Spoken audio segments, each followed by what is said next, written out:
ನಾನು ಕರ್ನಾಟಕದಿಂದಲೇ ರಾಜ್ಯಸಭೆಗೆ ಆಯ್ಕೆಯಾಗಬೇಕು. ಪ್ರಧಾನಿ ನರೇಂದ್ರ ಮೋದಿಯ ಮುಂದೆ ಬೇಡಿಕೆ ಇಟ್ಟಿರುವಂತಹ ಮಾಜಿ ಪ್ರಧಾನಿ ದೇವೇಗೌಡರು.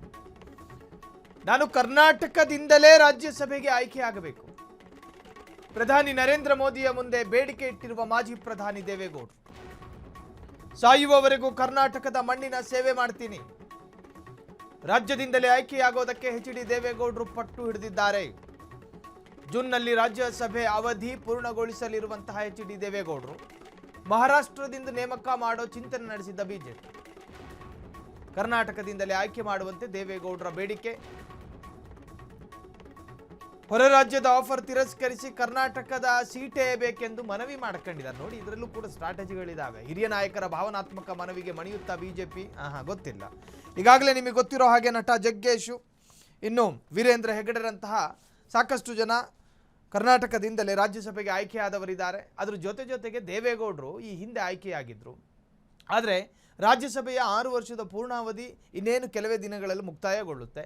ಇಂತಹ ಸಂದರ್ಭದಲ್ಲಿ ಏನು ಮಾಡುತ್ತೆ ಕೇಂದ್ರ ಸರ್ಕಾರ, ಬೇರೆ ರಾಜ್ಯದಿಂದಲೂ ಕೂಡ ಆಯ್ಕೆ ಮಾಡುವಂತಹ ಆಯ್ಕೆಗಳು ಅವರು ಮುಂದಿರ್ತವೆ.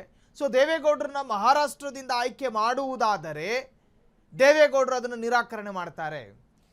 ಬೇರೆ ರಾಜ್ಯದಿಂದ ಆಯ್ಕೆ ಮಾಡಿದ್ರು ಕೂಡ ಅದೇ ಕ್ಯಾಬಿನೆಟ್ ದರ್ಜೆ, ಕರ್ನಾಟಕದಿಂದಲೂ ಆಯ್ಕೆಯಾದರೂ ಕೂಡ ಅದೇ ಮಂತ್ರಿ ದರ್ಜೆ.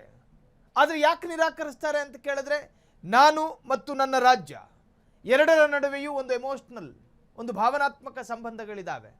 ನನ್ನನ್ನು ದೇಶದ ಜನ ಮಣ್ಣಿನ ಮಗ ಅಂತ ಕರೀತಾರೆ, ನನ್ನ ರಾಜ್ಯದ ಜನ ನನ್ನನ್ನು ಮಣ್ಣಿನ ಮಗ ಅಂತ ಕರೀತಾರೆ.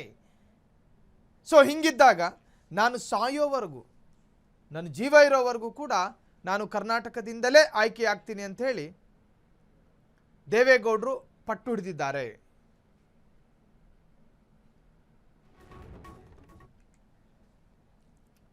ಕ್ಷಣ ಕ್ಷಣದ ಸುದ್ದಿಗಳಿಗಾಗಿ ಫ್ರೀಡಂ ಟಿವಿ ಸಬ್ಸ್ಕ್ರೈಬ್ ಮಾಡಿ, ಲೈಕ್ ಮಾಡಿ ಹಾಗೂ ಫಾಲೋ ಮಾಡಿ.